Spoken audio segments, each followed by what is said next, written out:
your idea and what you've done?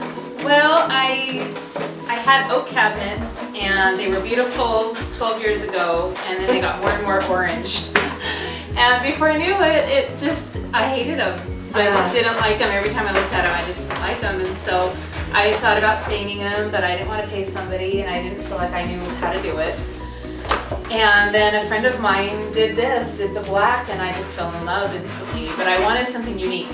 So that's what gave me the idea for the vinyl. I wanted that kind of wood inlay look that I had done on some furniture. So, and you kind of inspired me with that. Good. You did some furniture. With furniture with the vinyl stencil it just gives that kind of that extra touch. Well, and it's so much cleaner than a real stencil. Yes. You don't have those lines that go underneath. Totally. Now, what kind of paint? So you took all the doors down, you numbered them. Yeah. Took the doors down, and then how did you paint them? I just used the Bare Primer Plus paint. So semi-gloss. I didn't have to. I did do a semi-gloss, but I think the important part is what the finish of the polyurethane is. Because you can have a flat paint, but then you can put on a glossy polyurethane, and it ends up being glossy. And I also discovered the water-based polyurethane is the best. I don't use oil-based anymore because the water-based doesn't smell, and it goes on really smooth, and it dries super fast, and it just really has a lot better results. So. And then how many coats of paint of black did you do? The black ended up, I sprayed it with a spray gun, so it was about 2 or 3 coats, but anything that I hand painted needed 3 plus another touch-up coat, so almost 4 coats. And then how long did you let it dry in between each coat? You know, pretty much from the time I started to the time I ended, the beginning point was ready for another coat. Oh, perfect. So except for the very, very, very last coat, I just kind of kept going and going, and then the very last coat I let it dry really well before just that touch-up coat. Yeah, and you did it outside? I did it outside. And what was the weather like? It was a little bit hot, so it dries really fast when it's hot, and we were trying to keep it out of the sun. So I feel like the ones that were kind of in the sun, when they dried, they weren't as smooth. They dried too fast, and so it didn't give the paint a chance to settle. And so they were the harder ones. I actually had to sand them down just a tiny bit with a really mild sanding block, and then when I polyed them, they were fine. The thing that I like to do when I'm putting the vinyl is you're going to want a pencil, and then you can mark where it is.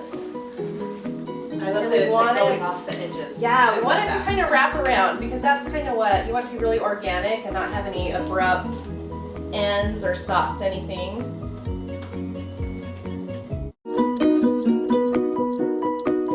All right, so now we have our vinyl peeled off, and then we're just going to match up these marks to where we have it on the cabinet, so it's really easy. And if it sticks, you just pull it right off.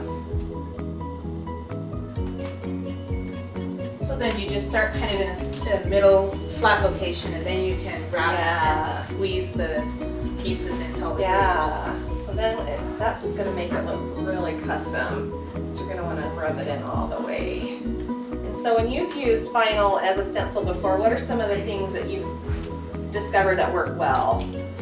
Well, I've learned that if you have painted under it first, you want to let the paint really, really cure for a couple of days before you put the vinyl on.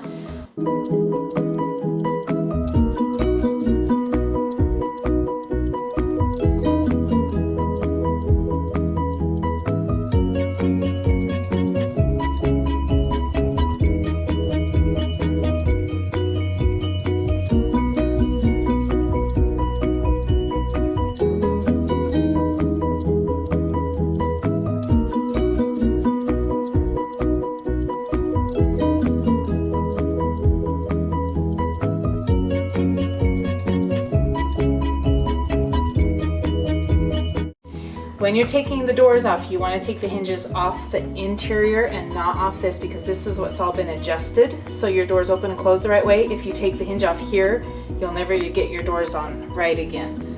So you want to take it off and leave the hinge actually connected to the door to save you a lot of time in the future.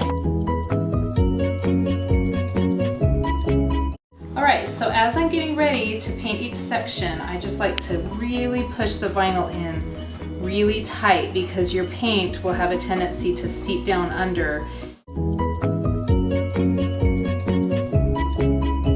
So when I was getting ready to paint, the paint that I bought, the Bare Primer Plus paint, is really super thick. It's like pudding, and it would not go through my spray gun.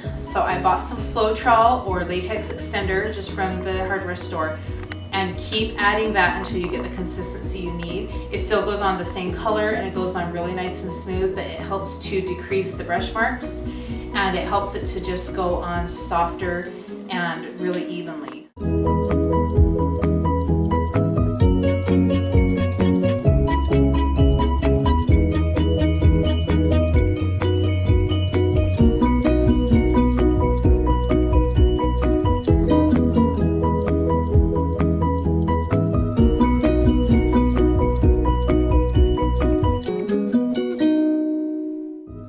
So when I was distressing the edges, instead of using a palm sander that has a lot of power behind it, I didn't want to damage and round any of the corners. So I just used a sanding block and just really lightly sanded all the natural edges, and it comes off really easy, especially if the paint is still a little bit not wet but hasn't cured all the way. Like, so if within a few hours of your painting, if you sand it, it comes off really, really easy. Then you can always touch up if you end up taking a little too much off. So that's the easiest way, I think, and then make sure that you put a coat of polyurethane over top of it to seal those edges so you don't end up with any damage.